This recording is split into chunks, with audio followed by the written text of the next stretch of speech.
শুভ নববর্ষের প্রীতি ও শুভেচ্ছা জানাচ্ছি সকল বন্ধুদেরকে। নতুন বছরটা সবার খুব খুব ভালো কাটুক। সকালবেলা সমস্ত কাজকর্ম সেরে স্নান সেরে গেছিলাম একটু বাজারে। বাজার থেকে ঘুরে এলাম, এসে ব্লগটা শুরু করলাম। আমি একটা নতুন কাপড় পরেছি আর বাজারে গেছিলাম কিছু কেনাকাটা করতে। মেয়ের জন্য জামা আনতে গেছিলাম, গোপালের জন্য একটা জামা আনতে গেছিলাম।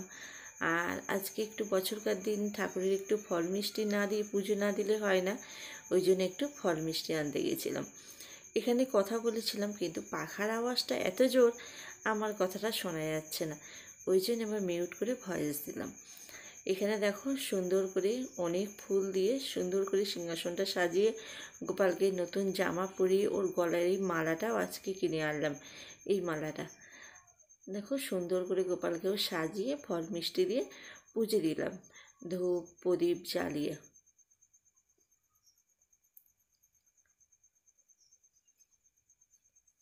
চলো এবার মেয়ের জামাগুলো তোমাদের দেখাই। এইটা মেয়ের জামা নিয়েছি, সুতির জামা, হাত কাটা। এটা একদম নরম, বাড়িতে পরার জন্যে। বাড়িতে পরবে বা পরতে যায়, ওই জন্যে মানে এখন গরমে না ভারী জামা পরতে পারবে না। আর ওর যা জামা আছে সব হাতাওয়ালা, বড় জামা, গরমে কষ্ট হয়, ওই জন্যে একটু পাতলা জামা নিলাম গরমে পরে বাড়ি পরার জন্য। আর আমার জন্য একটা কাপড় নিয়েছি, কাপড়টার নাম জানি না, আমি কাপড়টা পছন্দ হলো তাই নিয়ে এলাম।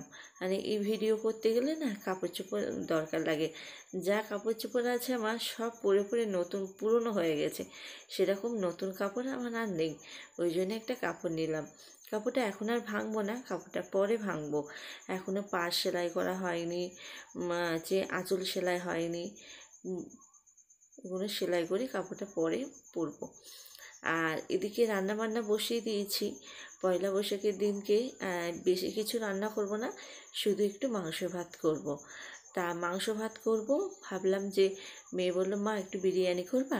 আমি বললাম বিরিয়ানি তো সেরকম কিছু জোগাড় নেই, তা একটা হচ্ছে বিরিয়ানির এই যে প্যাকেট কিনে নিয়ে এলাম 10 টাকা দিয়ে। আর ঘরে আর চাল, এই আমার সরু চালই বিরিয়ানির চাললা, সরু চাল দিয়ে ভাত বসিয়ে দিলাম। ভাতটা হচ্ছে জলটা গরম হয়ে গেছে, আর এদিকে আদা রসুন আর সমস্ত গুঁড়ো মশলা দিয়ে হচ্ছে কষিয়ে নিলাম। কষিয়ে নিয়ে একটু লবণ দিয়ে টক দইটাকে ফাটিয়ে নিয়েছি, ফাটিয়ে নিয়ে টক দইটা দিয়ে দিলাম। মশলা থেকে তেল ছাড়লো, তারপর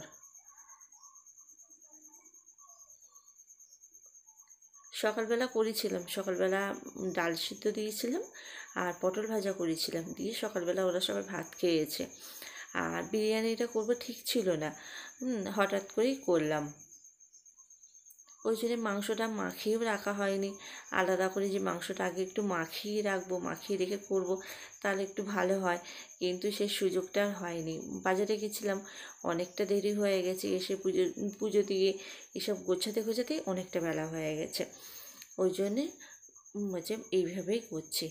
একদম শর্টকাটেই করবো, একদম সিম্পলভাবে, বেশি তেল মশলাও দেবো না, একদম সিম্পলভাবেই করবো।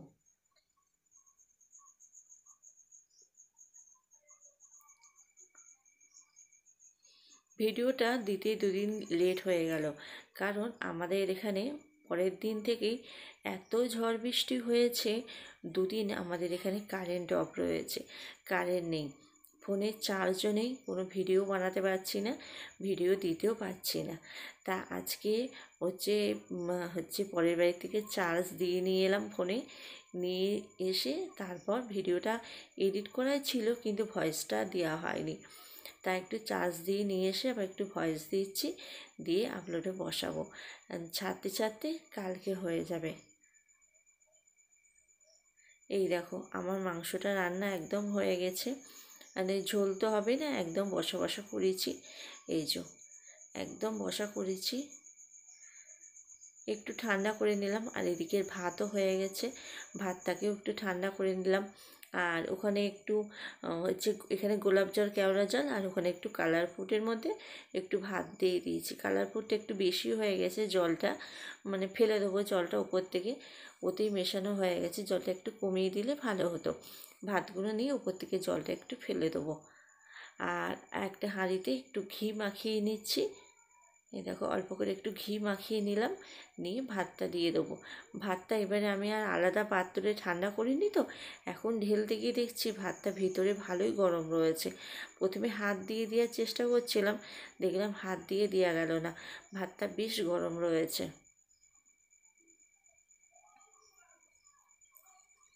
প্রথমে অল্প একটু ভাত দিয়ে দিলাম, দিয়ে ক পিস মাংস দেবো, একটু 2 পিস আলু দেবো, একটু কাই দেবো, মানে ঝোল দেবো, দিয়ে আবার সব রকম একটু একটু করে ছড়িয়ে দেবো, দিয়ে আবার একটা লেয়ার দেবো। এই যে উপর থেকে জলটা দেবো না বেশি, এই ভাতগুলোই তুলে তুলে দেবো, একটু জলটা এখানে একটু বেশি হয়ে গেছে। আর এই বাড়িতে গোলাপ জল কেওড়া জল দুটো একসাথেই মেশানো আছে। মিঠা আতরটা নেই, বললাম না মানে বিরিয়ানি রান্না করব, কোনো সরঞ্জামই জোগাড় ছিল না, ওই জন্যে হচ্ছে মিঠা আতর আনা হয়নি। মিঠা আতর না হলে না যে সেন্টটা একটু কম বেরোয়। তারপর বেরেস্তা করা হয়নি, তাড়াহুড়োতে বেরেস্তা করবো সে ভুলে গেছি, বেরেস্তাও করা হয়নি। যে প্রথমে একটা দিয়েছি, তারপরে একটা লেয়ার দিয়েছি, আর এইটা ওপরে ছড়িয়ে দিচ্ছি, মানে 3টে লেয়ার হলো।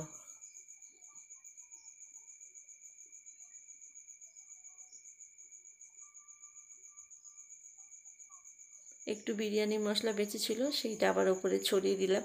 বিরিয়ানি মশলাটা ওপরে ছড়ালে একটু গন্ধটা বেশি সুন্দর, সেন্টটা বেরোয়, কারণ মিঠা আতরটা দেওয়া হয়নি তো ওই জন্যে।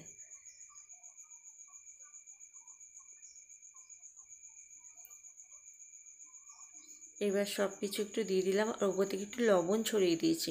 প্রত্যেকটাই দেওয়ার সময় একটু করে লবণ ছড়িয়ে দিয়েছি। লবণটা না দিলে না আবার কেমন একটু মানে ভাতে লবণটা কম কম লাগবে, ওই জন্যে প্রতিবার দেওয়ার সময় লবণটা ছড়িয়ে দিয়েছি। দিয়ে এবারে চাপা দিয়ে ডেকচিতে জল বসিয়েছি, দমে দিয়ে রাখলাম। আধা ঘন্টা মতন দমে দিয়েছি। আর এখন কটা বাজে না, এখন বাজে পুরো 3:30 বাজে। এখন মেয়ে আর আমার দুজনের খাবার বাড়ছি। বাবা তো বিরিয়ানি খায় না, বাবার জন্য সকালে ভাত করেছিলাম বললাম, ডাল পটল ভাজা ভাত করেছিলাম, সেই ভাতটা দিয়ে দিয়েছি। আর মাংস এর থেকে আলাদা মাংস তুলে নিয়েছিলাম, সেই মাংস দিয়ে 2টোর আগে খেতে দিয়ে দিয়েছি। আর আমার আর মেয়ের খেতে খেতে 3:30 বেজে গেছে। এসব করতে গেলে একটু সময় লাগে না, দমে বসিয়েছি তো আধা ঘন্টার বেশি হয়ে গেছে দমে বসিয়েছি।